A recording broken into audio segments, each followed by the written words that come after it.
You've heard of Nissan, you've heard of Datsun, but have you heard of the origin of Nissan Datsun? Yeah, where did these crazy kids come from? Today on Pass Gas, part 1 in our 2-part deep dive into the history of Datsun.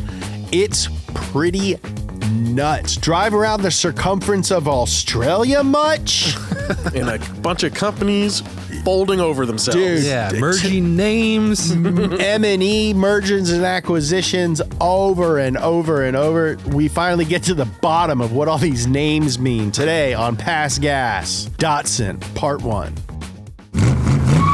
August 1958. Nissan adman Yutaka Katayama, known to most as Mr. K, is in Sydney, Australia, leading a 2-car team of Datsun 210s in the brand's first official motorsport event. And to say Mr. K was out of his depth was an understatement. He had never led a racing team before, and the event before them was a grueling 9,924-mile circumnavigation of the continent on mostly unpaved roads. The brand had gotten its start barely 20 years ago, when a relative of Mr. K, Yoshisuke Aikawa, bought the faltering Dot brand and, in a complex series of business moves, incorporated the cars it now called Datsuns under a new automotive manufacturer known as Nissan. The team was in Australia to build brand recognition for an impending global expansion. It was a huge gamble. A poor finish could poison the brand's image abroad before their cars even reached the docks. The company's fate outside of Japan hung in the balance over the next 19 days as the small 1,000cc sedan crisscrossed the outback. How are the histories of Datsun and Nissan intertwined? How did Yoshisuke Aikawa's leadership turn Japan into an automotive manufacturing powerhouse? And how did Mr. K revolutionize automotive advertising and bring prestige and recognition to Nissan and Datsun worldwide? Today on Pass Gas, the first in a 2-part series on Datsun.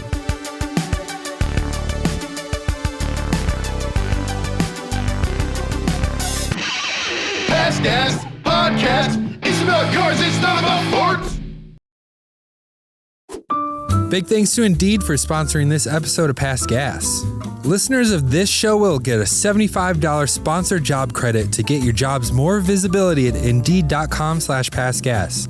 Just go to Indeed.com/passgas right now to support our show by saying you heard about Indeed on this podcast. Indeed.com/passgas. Terms and conditions apply. Need to hire? You need Indeed.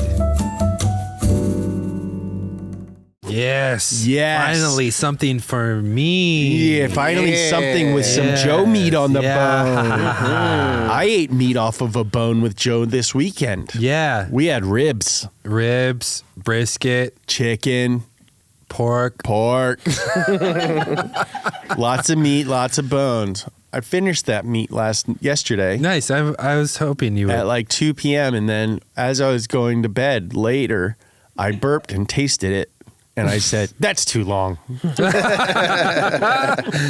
Yeah, some stuff just sticks around for a while. Sticks around for a long time. We got Justin today. Yeah, Nolan is in Colorado getting his life together.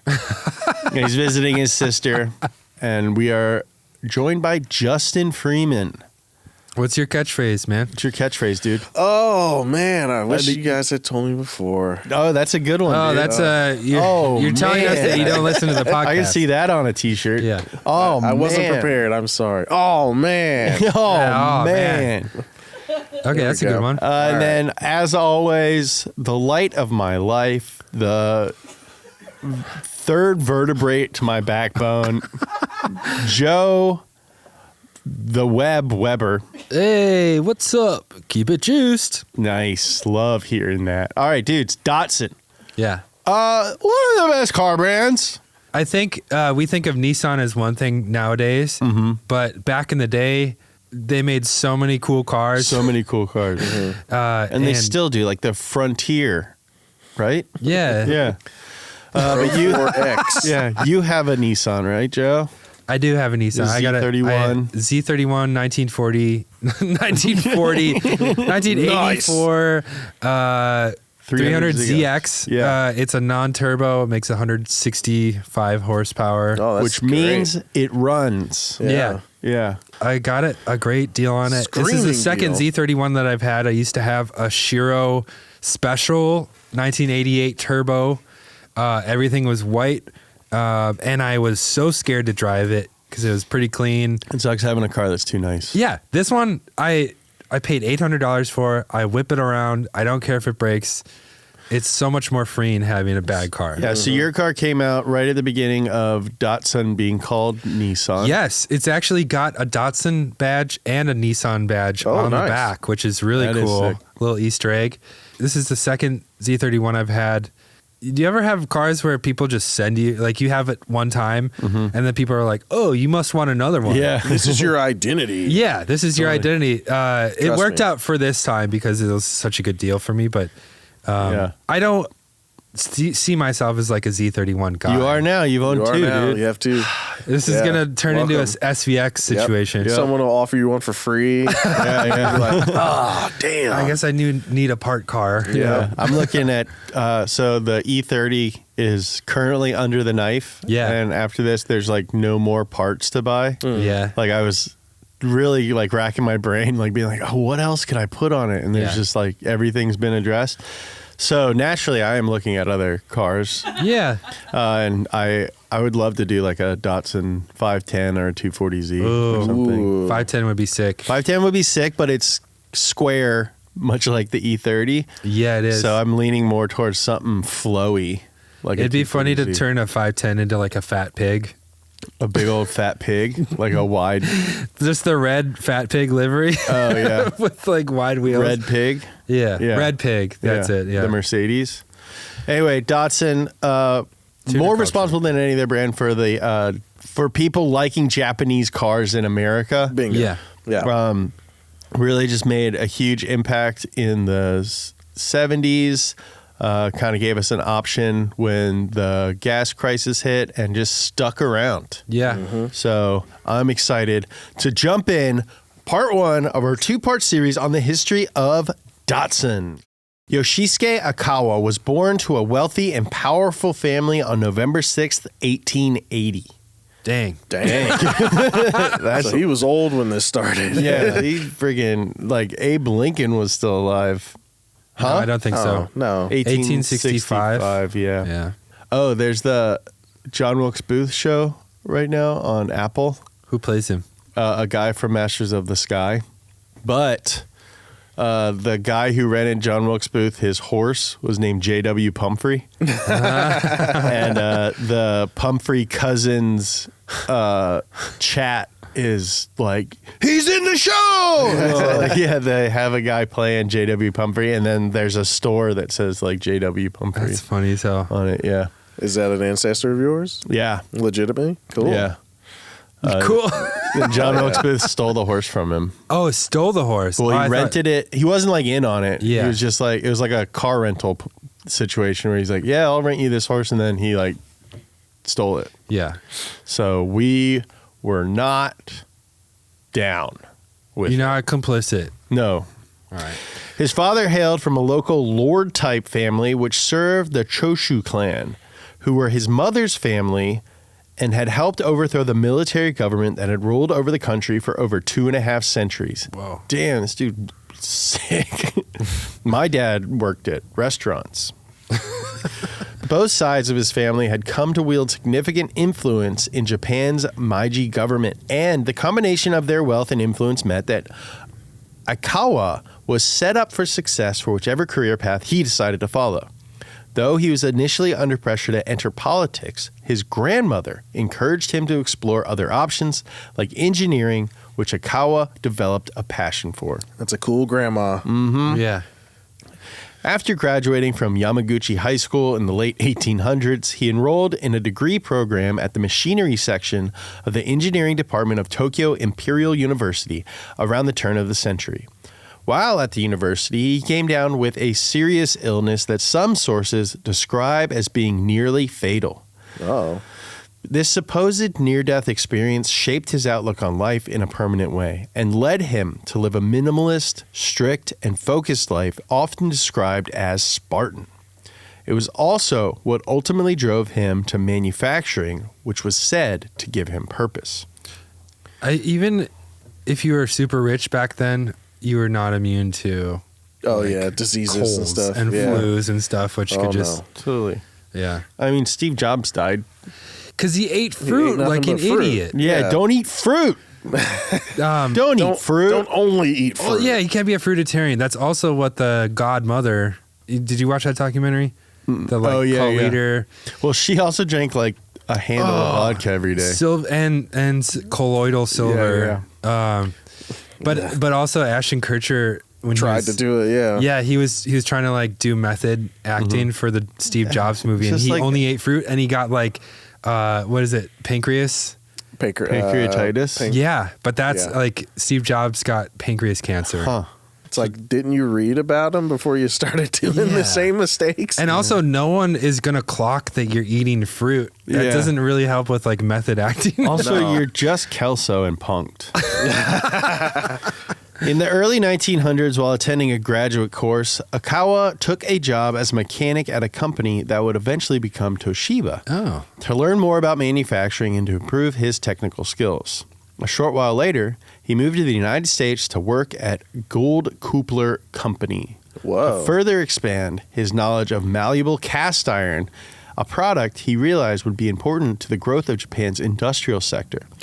That's such a undercover boss kind of setup. Like this dude with so much power, just like, I'm going to go work in the it's like when in the mines. Kim Jong-un went to like Switzerland to go to high school. He's like, I like Dennis Rodman. In both instances, Aikawa concealed his family background and education to immerse himself in the life of the average worker on the factory floor. It is undercover boss. Yeah, totally. Whoa. Literally. Over the next few years, Aikawa traveled back and forth between Japan and the U.S., and it was around this time that the automobile began to take hold of his future plans. He spent much of his time in Detroit and witnessed the boom spurred by the automakers like Ford and became convinced that cars were the future. Aikawa realized that Japan needed a robust, homegrown automotive industry to combat the imported vehicles from the U.S. and Europe that were coming to fill Japanese roads. This is kind of a theme. We heard this with Mazda, too. Coming to fill? Like Japanese... like industrial guys being like, hey, these cars are pretty cool. We're not making any of them. We should. Yeah. Because right now they're just all foreign cars. We're really missing out on this opportunity. Yeah. What's going to happen if we go to war with these guys in a couple of years? In the coming decades, he would ultimately see that goal through with a company called Nissan and small cars called Datsuns. Big thanks to Shopify for sponsoring this episode of Past Gas. Selling a little or a lot. Shopify helps you do your thing, however you're cha-ching. Shopify is the global commerce platform that helps you sell at every stage of your business. From the launch your little online shop stage to the first real life store stage, all the way up to, did we just hit 500,000 orders stage? Shopify is there to help you grow. Whether you're selling scented soap or offering outdoor outfits, Shopify helps you sell everywhere. From their all-in-one e-commerce platform to their in-person POS system, wherever and whatever you're selling, Shopify's got you covered. What I love about Shopify is that it gives you control over how you grow your business. This is the kind of tool that I'm looking for if I'm going to start a business. Plus, Shopify's award-winning help is there to support your success every step of the way. Sign up for a $1 per month trial period at shopify.com/gas, all lowercase. Go to shopify.com/gas now to grow your business, no matter what stage you're in. Shopify.com/gas. Thanks, Shopify. It's worth noting that the origins of Datsun and Nissan are largely inseparable and somewhat complicated and corporate. But it all began with a company known as Kwanshinsha Motor Car Works. Founded in 1911 by Masujiro Hashimoto in Tokyo, the company began as a small workshop, and after a few years of development, released their first car in March 1914. The small open-top 32 horsepower two-cylinder car was called the DAT, or DAT-Go, which got its name by taking the initials of the company's 3 investors' last names. That thing go. That thing Nice.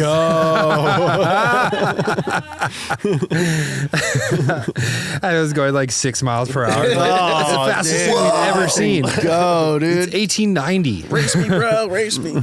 So it got its name from the initials of the company's 3 investors' last names, which were Kenjiro Den, Rokuro Aoyama, and Meitaro Isn't that Takeuchi. Oyama? Like Zakoyama? Oh, yeah. It means like mountain. Oh, tight. Yeah. He told you that? It means mountain. Oyama means big mountain. Oh, Maybe- hell yeah, dude. That's what they call me. The big mountain. The big mountain. And Meitaro Takeuchi. As one of the first Japanese made and designed cars, the DAT was a pioneer in Japan's domestic auto industry. But consumers were slow to adopt the new technology. Within a few years, Kwaishinsha was struggling and turned to the slightly more lucrative utility vehicle market with industrial-oriented trucks like the DAT 41. DAT 41. Oh, DAT 41. I don't want to waste my time becoming another casualty. On riding horses and... that guy looks real bad now. Does You see he? him? Yeah, I feel Well, he bad just for him. kept the same hair. His hair is his least, Yeah. the least of his worries. Aikawa had seen the writing on the wall and was hesitant to join the shaky industry. In 1910, at age 30, he established Tobata Imono Casting Co., a metalworks operation known today as Hitachi Metals. Oh. Do you know that? Well, Hitachi. Oh, yeah. Hitachi, yeah. Do they make microwaves? Make lots of stuff. Electronics. Yeah. Yeah. Meanwhile, he waited for a more opportune time to begin manufacturing automobiles. He was right to wait. Through the mid-1920s, demand for passenger vehicles continued to plummet, and auto companies, including Kwaishinsha, were virtually bankrupt. In order to save themselves from bankruptcy and to keep their operations afloat, Kwaishinsha merged with Jitsuyo Jidosha, one of Japan's most successful truck manufacturers, and rebranded DAT as Jidosha Saizo in 1926. The founding of Nissan and Datsun was set in motion. In 1928, Aikawa's Tobata Casting was bought by an alien holding company named Kuhara Kogyo, whose board pleaded with Aikawa to lead the company out of financial trouble. Aikawa initially refused, but eventually agreed. He began restructuring the company and changed the name to Nihon Sangyo. And finally, in 1930, he saw an opening to make Japan a true automotive giant. That year, the Japanese Ministry of Commerce and Industry began a push to promote the growth of the domestic auto market and for everyday Japanese citizens to become car owners, something they encouraged by making it legal to operate vehicles with engines smaller than 500cc without a driver's license. All I'm thinking is like, don't make the same mistakes we did. Oh, What did we everyone do? should have a car. You should have a car. You should have a car. Then you become reliant on it. Yeah. Yeah. Yeah. That's that why it's called Reliant Robin? No. No. Oh. No. Because it's easily relied on? Reliant Robins were made for children to drive. Yeah. Really? Yeah. It was like a 3-wheel moped that had a body. It was made for children to drive to the mines. Yeah.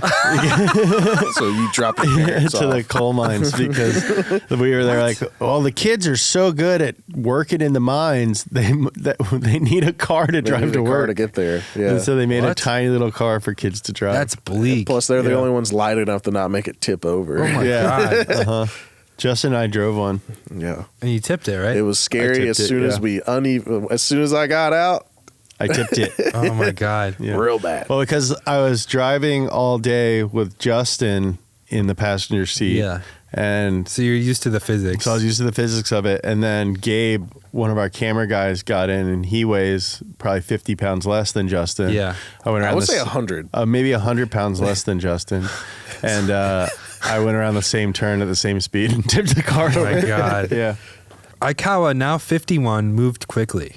Rather than start a company from scratch, he decided it would be more efficient and economical to purchase an existing manufacturer.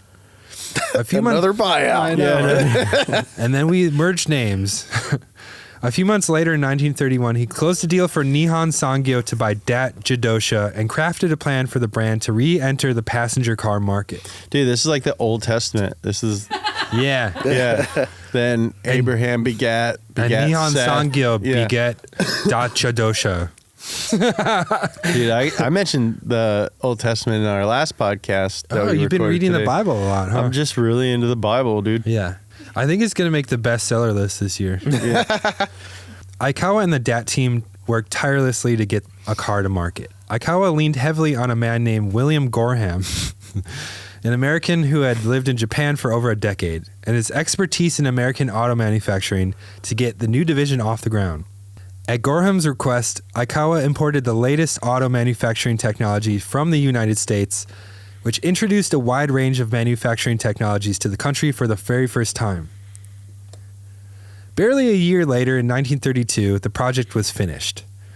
The result was a 495cc compact car called the Type 1, which was launched under the name Datsun, as in the son of Dat, and it's spelled S-O-N, not S-U-N. S-U-N. Yeah.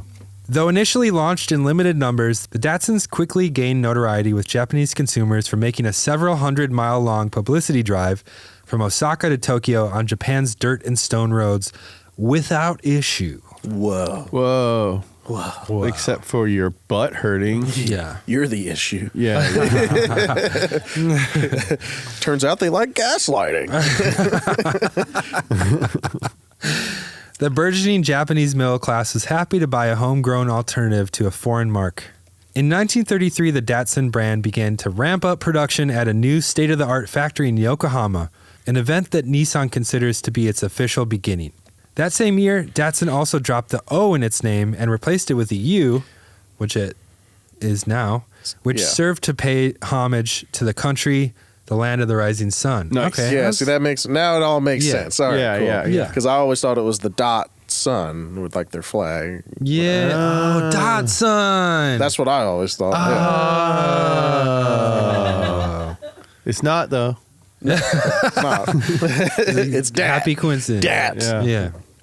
And this was also to rid themselves of the negative association with the word sun, which sounded similar to the word meaning loss or disadvantage in Japanese. Oh, okay. Wait, I'm about to have a son. Damn, you're about to lose all your money. Yeah. That's how it works. However, despite the growing Datsun automobile division, Nihon Sangyo private investors spoke out against the expansion of auto manufacturing, seeing it as nothing more than a passing trend and waste of company resources. Wait, they still think cars are a waste at this point? Cars are just a passing trend. Yeah. Wow. I love you, horse. Where do I put the hay in? Did they have horses until Western people came? Like shoguns had horses and Yeah, stuff. mad horses, dude. Okay. Yeah. Yeah. China has horses, so I would imagine horses They came over at some point. Yeah. Rather than cede to their demands, Jimbaya Tai means horse and rider are one. Oh, that's what the Toyota. It's Mazda. Oh, Mazda. Yeah. Dude, good Comes pull. from archers. Yeah. Yeah. See those dudes hanging off of their horses, shooting bows. Yeah. Joe Rogan posted a picture of one this weekend on his Insta, on Really? his story. Yeah. Nice. It's You follow sick him? looking. Huh? You follow him? Of course. Got to keep ahead of the trends. So rather than cede to the old guys that don't think cars are the future, Aikawa bought them outright and then took the company public. Shut up. Let's let the people. I've literally been waiting for this. Yeah. Shortly thereafter, he decided to change the auto division's name, deciding it would be more recognizable if it matched Nihon Sangyo's ticker name on the Tokyo Stock Exchange, which was listed as Nisan or Nissan. Oh, there we go. Wow. From then on, Datsun's parent company has been known as Nissan, and the stories of both companies have been inseparable. That's interesting. That is interesting. Yeah. It's a weird kind of just like Abbreviation. Yeah. Big thanks to Indeed for sponsoring this episode of Past Gas. We're driven by the search for better, but when it comes to hiring, the best way to search for a candidate isn't to search at all. Don't search, Match with Indeed. If you need to hire, you need Indeed. Indeed is your matching and hiring platform with over 350 million global monthly visitors, according to Indeed data, and a matching engine that helps you find quality candidates fast. Ditch the busy work. Use Indeed for scheduling, screening, and messaging so you can connect with candidates faster. In my opinion, one of the best things about Indeed is that everything is all in one place. They have so many different tools that work together to help you find the person you're looking for. And as someone who hires writers pretty regularly, I think this is a great platform. And guess what? Listeners of this show will get a $75 sponsored job credit to get your jobs more visibility at Indeed.com/passgas. Just go to Indeed.com/passgas right now to support our show by saying you heard about Indeed on this podcast. Indeed.com/passgas. Terms and conditions apply. Need to hire? You need Indeed. From 1935 to 1937, Nissan's annual output of Datsun's cars nearly tripled to over 10,000 absolute units. Though the company was still small, its strengths lay in the ability to be innovative in multiple areas, including advertising. Datsun ads in the 1930s pioneered techniques considered modern even by today's standards. They were doing mostly influencer programs. Whoa. JK. And helped establish Datsun as a desirable brand. All of those advertising accolades were thanks to a man named Yutaka Katayama, more commonly known as Mr. K. Mr. K. Mr. K. Sounds like a cereal. Mr. K. Yeah, like It's a Kmart it's a brand business cereal. It's a businessman cereal. Yeah, it's got flax. And caffeine. You don't need all that sugar. Flax, caffeine. Flax, caffeine, and nicotine. Mr. K. It's just a bunch of Zins in a bowl. Yeah. Born on September 15th, 1909, Mr. K had a tremendous impact on the company after joining Nissan in 1935 at the age of 26. Whoa. His interest in joining the automotive business came from none other than Aikawa, who was a relative of his and had invited him to join the company once he finished his degree at Keio University. Mr. K described his choice to join Nissan and the automotive sector in general as unconventional and said, quote, "At the time, talented people would join a bank or go somewhere else after graduating from school. Back then, no one had even heard of a car company. They just assumed it was a transport company." Which is wild. But for Mr. K... And this is 1935. Yeah. Like, this Right. is pretty deep into cars. Yeah. Or, I mean, Yeah, you're on a small island, you know. that's true. You really need all that? Yeah, the streets are really skinny. Horses are still all the rage. They're still making new horses. Yeah, bigger, better bigger, horses. better. Their roads stronger, probably faster. aren't paved. Hay is getting shinier. super cheap. Yeah, hay is super Yeah. cheap. They right haven't now. hit like the hay crisis yet. Yeah, well, they're producing more hay than ever. But for Mr. K, who had developed a reputation throughout his career for being unconventional himself, it was a perfect fit. He described the environment as harmonious, welcoming, and like a family gathering of juggalos. This familial atmosphere in 1938, he's like, this is like hanging with juggalos, dude. It's familial. This familial atmosphere gave Mr. K room to be creative and experiment with new ideas. Over time, as Nissan grew and the company became more structured, Mr. K's out-of-the-box thinking would grate on company executives, but it would continuously prove to be an invaluable asset. Mr. K says he was, quote, initially hired to something like a sales department, and soon realized that the best way to improve sales was to advertise. He proposed an idea that was radical for advertising in the 1930s. Rather than repeating a car's name over and over, as was the convention at the time,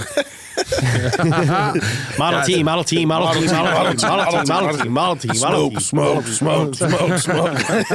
He suggested Nissan should promote their cars as a lifestyle and incorporate the use of celebrities. That's what they do now. Yeah, he did do influencer marketing. Yeah. All That's right. so funny. Isn't that And they one of the GTRs had celebrities on it, right? The Ken Mary. It was Ken and Mary. Oh, yeah. Well, they Yeah. weren't. Were they? No, they were just normal. Two guys. Just Yeah, normal. they white were like people. characters they invented. Yeah. Because I think Okay. they were like, what are Americans named? Yeah. They're like, I guess Ken and Mary. And Mary. Having exceeded the bounds of his original job description, he was reassigned to General Affairs as a one-man advertising department. Wow. He first contacted Japanese actress Takiko Mizuno, one of the biggest celebrities in Japan at the time, to appear in ads and at auto shows with Datsun cars. Ms. You know. Because you know her. Yeah. That's why we put her in our ad. Yeah, you know her. Datsun. Datsun. It works too, though. It does work. Yeah. He then secured a deal to supply vans to the prestigious Mitsukoshi department store to transport their merchandise. Nice. This guy was probably fancy. This guy was probably obviously pretty cool, pretty fancy guy. He's a family friend of a highborn. Yeah. Mm-hmm. Yeah. He's probably got some slick suits. Probably owns multiple hats. Probably has shoes with spats on them. Probably a real just swinging cat, you know? Yeah, This guy's probably cool as hell, dude. he's probably like the John DeLorean of the day. Yeah, one of them. DeLorean of Japan. Yeah, I Yeah. picture him being more fey. Like more like just kind of like DeLorean. It's simple. Yeah. It's simple, man. Just advertise, right? Despite a slow start, the advertisements were paying dividends by 1937. Production numbers of Datsun cars were soaring, and the Datsun Type 14s and 15s of the era. S14, S15. These are sick. Yeah, these are Look cool. like Dick Tracy cars. Oh yeah, sorry. Yeah, These are cool. That is that sick. coupe is crazy. Yeah, Very that 14 American inspired. That 14 looks to be like the same color that they used on like 240Zs. Oh, man. Yeah. And the Datsun Type 14 and 15s of the era were now widely considered to be the first mass-produced cars in Japan. In 1937, Nissan also released a full-color film advertisement shot by Mr. K himself, predating the widespread adoption of color film by Hollywood. This dude's Wow. a real Renaissance man. Dude, this Yeah. guy's Andy Warhol. Yeah. Yeah.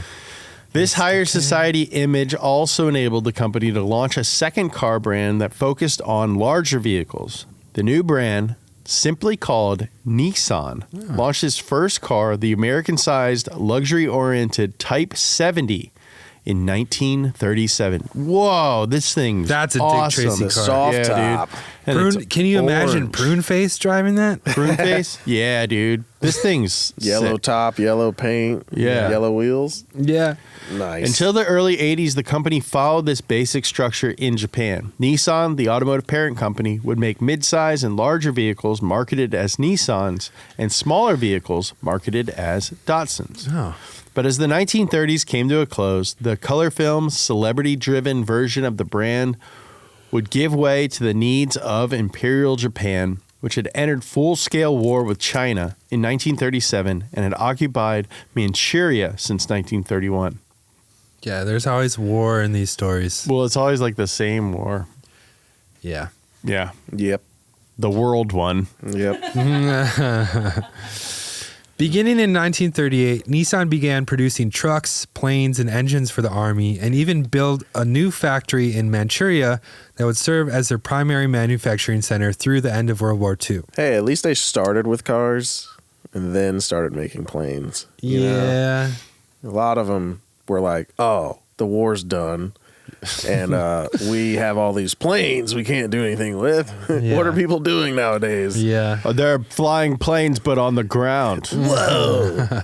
We just make some ground planes. F1 cars are basically planes for the ground. Mm-hmm. F1 cars are like nicer than most planes. If you flip an Yeah. F1 car upside down, it'll lift. Yeah, that's true. Ask George Russell. That's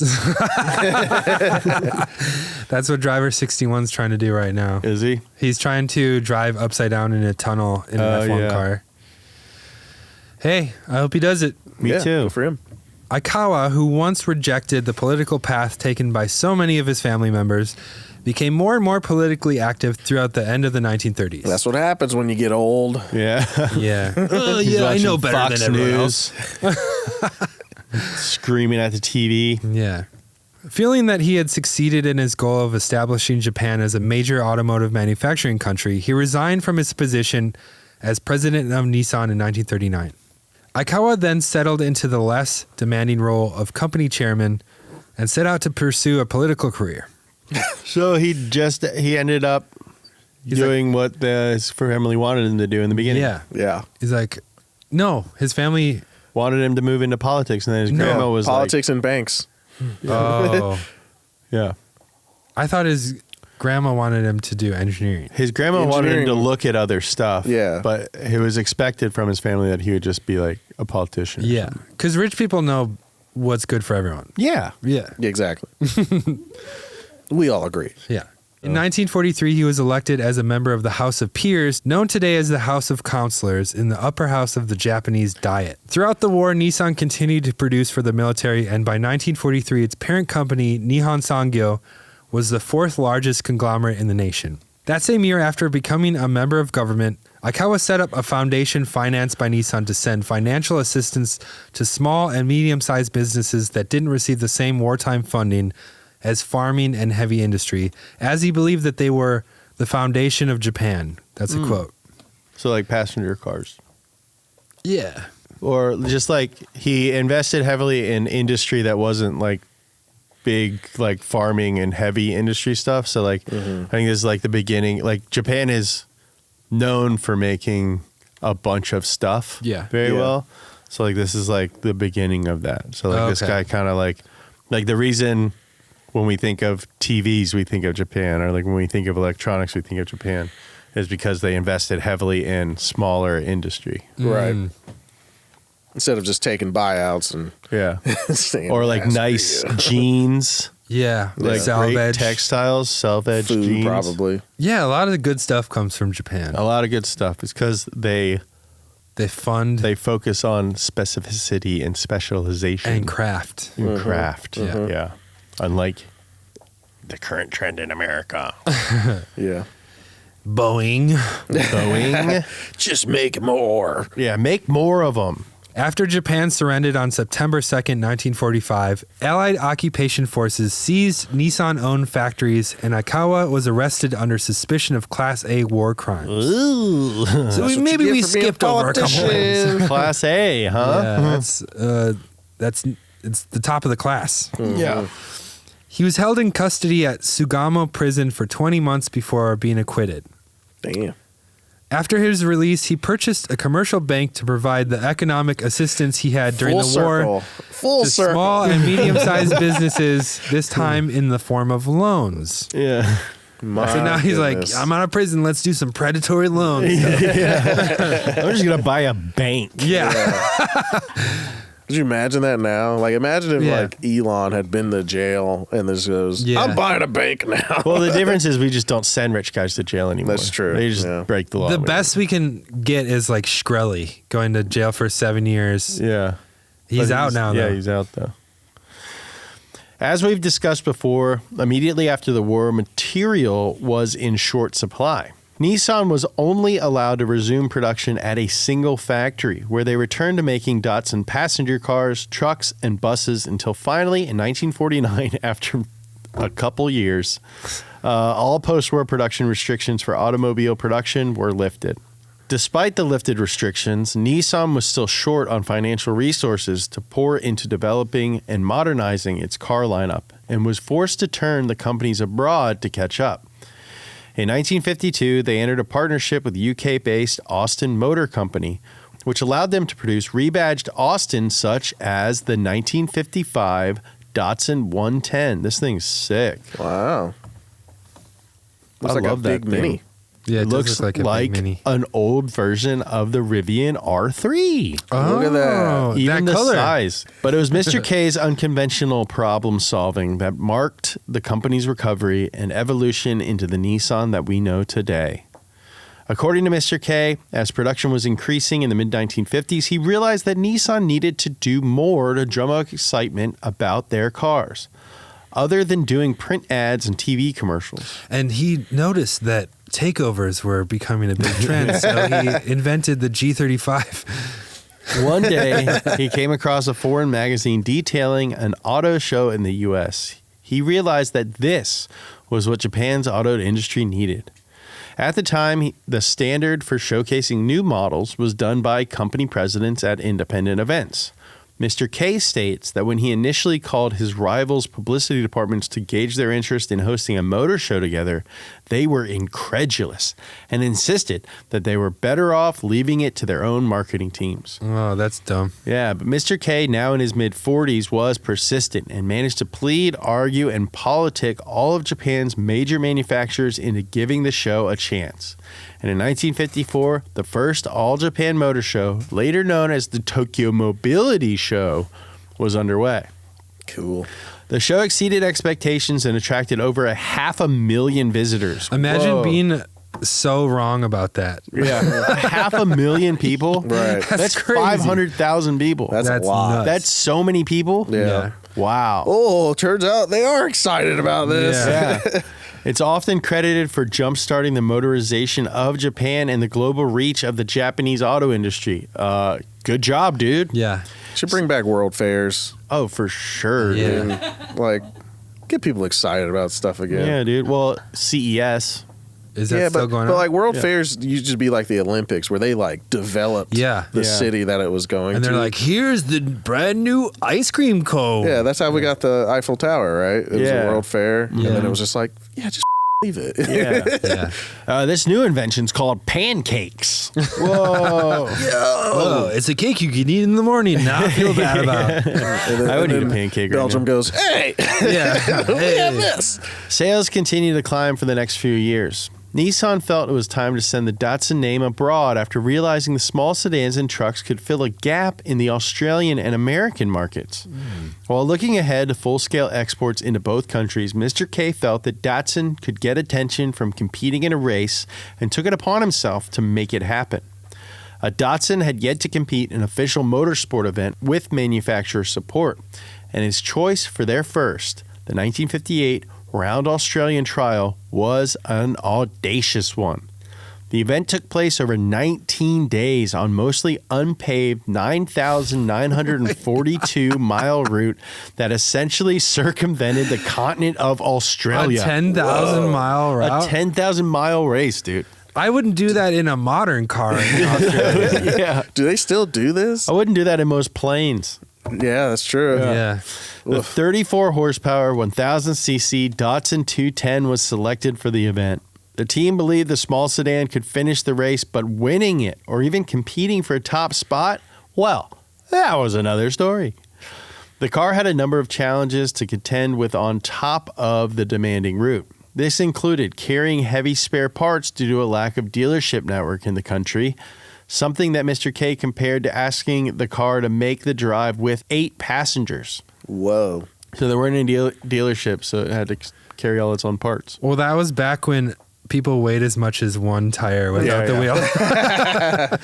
Yeah. The two cars, nicknamed Fuji for Mount Fuji and Sakura for cherry blossoms, set out from Sydney on August 20th, 1958. Over the course of the next 19 days, the Datsun team trekked across the remote roads of Australia, covering an average of 523 miles a day. That's a lot. Against the odds, this rookie team took home the 1000cc and under class win and were shockingly within striking distance of taking an overall win. Whoa. The Datsun team had put up incredible effort despite significant disadvantages. Mr. K later said that the car that took the overall victory, the Volkswagen 1200 Beetle, was, quote, not a sturdy car at all. So how on earth could such a car have won the rally? That's not even a sturdy car. That car's not even sturdy, dude. The answer is that Volkswagen made use of its dealer network, which was established throughout Australia and deployed service teams at every single point, mechanics on hand to change the oil, replace parts, and make adjustments and repairs. So they had just a race team. They had Yeah. support. Yeah. But the small Datsun had accomplished its main goal, gaining worldwide attention. The Datsun brand was primed to expand. The 210s that had won the Australian rally spearheaded the brand's U.S. debut, and the Datsun 310 at the LA Auto Show in 1958. Datsun had developed somewhat of a cult following in the U.S. throughout the 1950s, primarily due to American servicemen importing the cars they bought while stationed in Japan. But in 1959, Datsun dealers were popping up all over the U.S., and Datsun had begun full-scale exporting to the U.S. Only 13 years after the war. Yeah, and that's where we'll pick up next week. Nissan and Datsun in just a few short decades had changed the Japanese and global auto industry forever thanks to the future-minded and innovative natures of Yoshisuke Aikawa and Mr. K. Aikawa had spearheaded the revival of DOT passenger cars, imported innovative technologies to the country, and made Japan a major player in automotive manufacturing. Aikawa spent his later years serving the Japanese Diet, including time as the chairman of the Road Planning Research Committee, through which the country planned its modern automobile infrastructure, a top economic advisor to the prime minister, and as a member of the Industrial Planning Council. Aikawa died in 1967 at age 86 of acute gallbladder inflammation. Meanwhile, Mr. K had practically invented modern car advertising, rapidly increased the brand's popularity, and was responsible for a successful first outing for Nissan in motorsport. But his most important contributions to the company were yet to come. Nissan executives found Mr. K to be a disharmonizing force within the company, thanks to his sometimes unilateral decision-making and his unwillingness to conform to traditional Japanese business culture and quietly do his job. Shut up and dribble. You literally gave him his own department and let him do something. Yeah. Like, what do you expect? Yeah. He was invaluable, to be sure, but Nissan execs were eager to get him out of their hair. As a massive expansion abroad was underway, they came to a realization. If Mr. K could build the Datsun brand in Japan from essentially nothing, then he just might be able to do it again in America. Yeah, of course you'll be able to. That's where we'll pick up next week. Mr. K takes Washington. When Datsun comes to America and becomes Nissan, probably eventually. We got some listener mail. Yeah. Greetings from St. Louis, Missouri. Okay. Thoroughly enjoy Past Gas and have been re-listening since the advent of the show. Love everything Donut does, especially Hilo, and enjoy rewatching Up to Speed and Wheelhouse. Keep it up. I'm sure you're inundated with the story ideas for Past Gas, but here's one more. Between August 1963 and November 1965, the world land speed record was set/broken 9 times. Whoa. And 5 times over a 25-day period. Whoa. The record changed hands amongst 3 drivers. Tom Green. What? Yeah. Tom Green? My bum is on the Swedish. Yeah. Art Arfons and Craig Breedlove, who is the first driver to go 400/500/600 miles per hour. And I, for one, would love to hear it. Get the Past Gas treatment. Thank you for all you do, John. That's a great idea. Yeah, that is a really good one. Especially because, like, top speed records, to my knowledge, often last decades. Mm-hmm. And for that to happen in 25 days is pretty crazy. What was going on in 1965? Also, Yeah. Breedlove is a dope name. Breedlove is a sick name. That's such a Just Game of Thrones name. too. Don't search it on Pornhub. Yeah, if you're already on Pornhub. Unless you're in North Carolina and Texas, where they banned themselves. It's funny. Justin, thank you so much for being on. Hey, happy to be We here. always love having you on. Yeah. Check in next week for part 2 of Datsun. I love you. Bye.